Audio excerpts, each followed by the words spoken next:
صباح الخير. اللي حيشوف سنابتي هذه أبغى منكم خدمة يا حبايبي، أبغى أي أحد عنده استوديو تسجيل صوت يكلمني.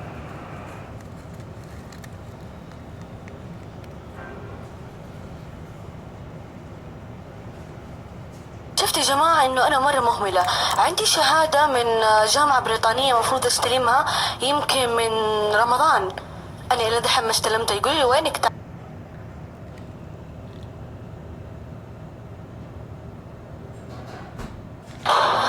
خرجت من الدوام أصرخ من كثر الألم والصداع اللي جاني، لازم أغير نظارتي لأنه نظري ساء عن زمان.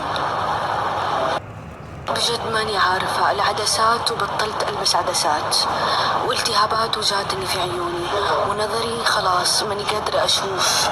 الحمد لله.